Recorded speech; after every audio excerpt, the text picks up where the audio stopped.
2 student will take up the properties of matter. As you know, every matter has certain properties, density, weight, mass, volume, these are all its properties. But in this class we will study the property of matter under the pressure. So when there is anything is there, and you take any matter, if you apply certain pressure on that, it is affected by that pressure.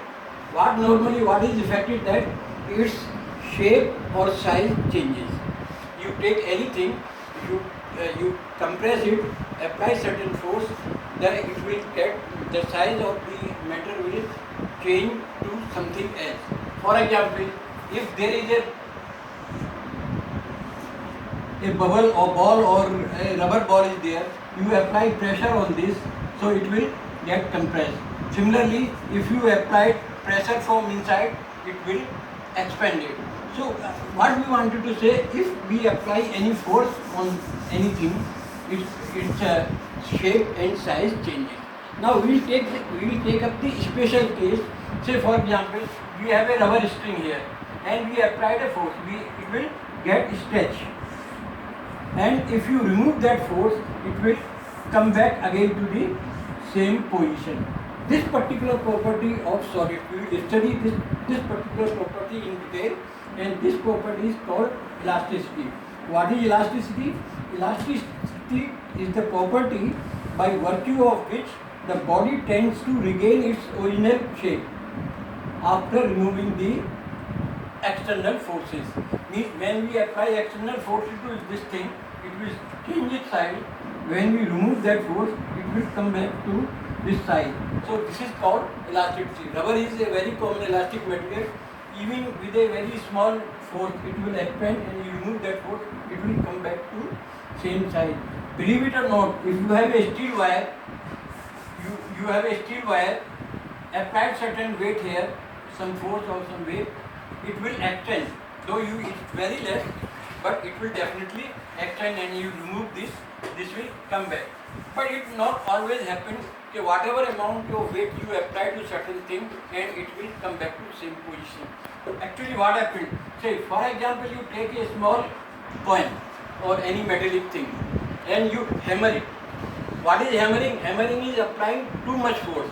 So what will happen? It will change its size, and then will not come back to the original position. So this particular case doesn't come in the definition of elasticity. We have a limit on that. Say if you apply a force on this is a wire, the metallic wire, you apply force, it will increase. You again apply force, it will again increase. You apply again force, it will increase. But after a particular increase of length, it will stop. It will not. No, it's okay. It will increase, but will not come back to its position. So there is always a limit. We call it elastic limit.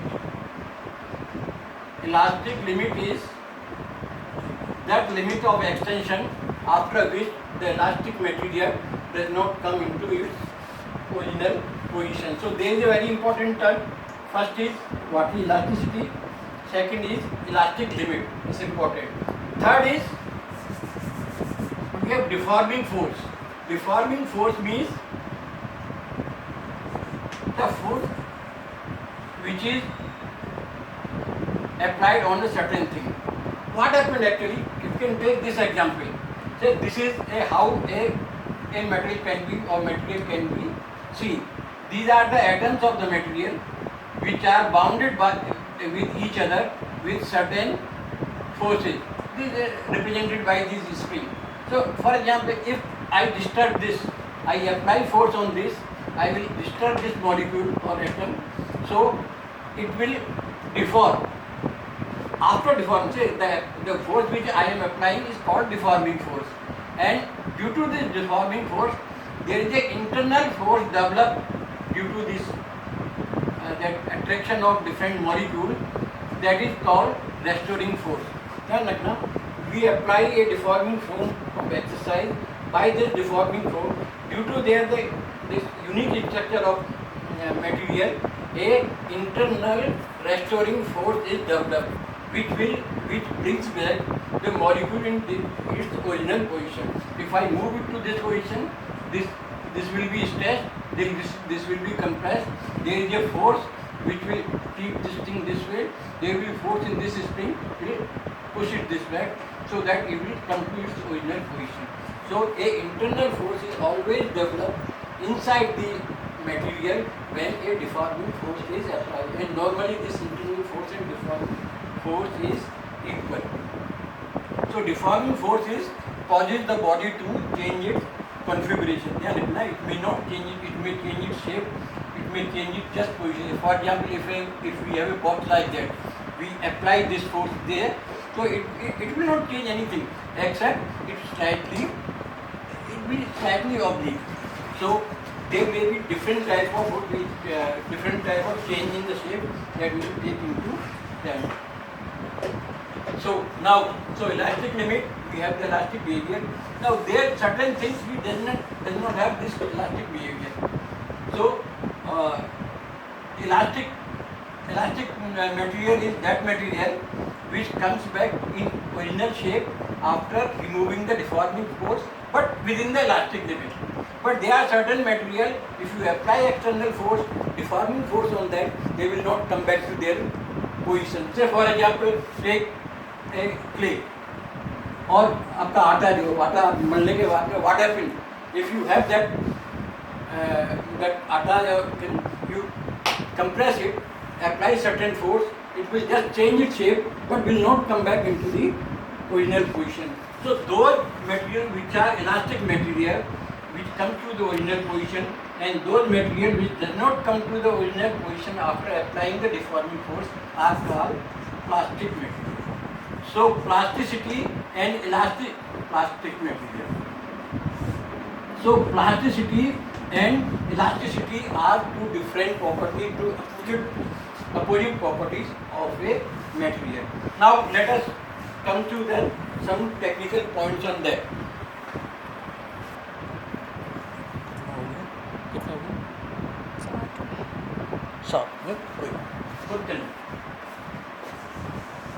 So there are some technical terms in that. One is stress. Stress is force applied on certain body per unit area. Okay? For example, we have this body, we apply certain force, and if you divide the area of this, then force upon area is called the stress. And force upon area is also the pressure. So stress and pressure is the same thing, and their unit is also same. Stress is Pascal. Pascal is unit of stress as well as the pressure. Pascal written as PA, and its dimension is M1 L1 T minus 2. You know dimensions? Dimension, Samreen ma'am will tell you, I think within next few days, she will take up the dimension. It is the representation of unit in terms of basic unit, mass, length and time. So if you say for example, speed. Speed is distance upon time. If distance is in length, time is t, so speed dimension is L upon t, or we can say L t minus 1. Similarly, the dimension of pressure and stress is the same, L m L minus 1 t minus. This we will take up in detail afterwards when we do something more on past. So second, when you apply certain stress, when you apply certain force on that, it means you are applying stress on that. What is the result? Result of stress is strain. What is strain? Strain is change, whatever change. It may be length, it may be volume, it may be anything. Change in shape. Change in shape, or yes, you can use change in dimension. Change in dimension upon original dimension. Original dimension is called strain. As see, dimension is here, dimension is here. If it is a length, here is also in length. If you have a wire increase, you apply certain force, its dimension will change. For example, original length was L and it is changed by delta L. Delta is always represent a small increase in length. So small increase in length upon original length becomes the strain, a longitudinal state is a strain in length. Similarly, you can have a material which has certain volume, and if you apply certain pressure, then its volume become, if you apply this way, pressure means stress, then its volume also changes and it becomes this way. So this is the amount of volume change. This is delta V. So change in volume upon original volume is volume strain. Similarly, it can be in area also. Area can become normally in study that much in solid. So we have two things: stress. Stress is caused by, stress is the force applied per unit area, and when we apply stress, then there is a strain. There is a change in dimension of the material, and then change in dimension upon the original dimension becomes the strain. This has no unit because lower and upper unit is the same. So stress doesn't have any change. Now the stress may be of many types. One is normal stress. Normal stress means when the restoring force acts normal to its equal. So for example, if this is the this is your original place, if you elongate it, apply stress in this direction, so length will be changed. Your stress is applied longitudinal or the normal to the surface, and its length is also increased in the same direction. Then it is called normal stress. Here also is a volume. We are applying pressure in this direction and volume changing in the same direction. So this is called normal stress. But in certain case, what happens, say, take this solid. This solid, if you apply a stress in this direction, it is a tangential stress. It is tangent to the its body. So what will happen? It will simply come to this new position. Means the instead of changing its volume and all these things, simply slightly this shape will be changed and it will be drifted or deflected by a angle theta. So in that case, it is called shearing stress, and this the change in shape is called shearing stress. So it may be longitudinal, it may be tangential.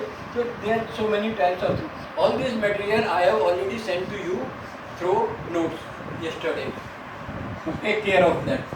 So now last thing comes is Hooke's law. Hooke's law says, Hooke's law. Hooke's law means the applied stress is proportional to the strain produced. In any material, you applied a stress, it may be tangential stress, it may be longitudinal stress, it may be tensile stress or anything like that. Compressive means this is compressive, this is tensile. So any type of stress is always give a proportional strain. But condition is within the elastic limit. Elastic limit means within elastic limit this ratio is so what is called stress upon strain is a constant. This is straight law and important within elastic limit. So that's all for today. Next time we will take the special cases of these Hooke's law. Special case means in case of length, in case of volume, in case of shear stress.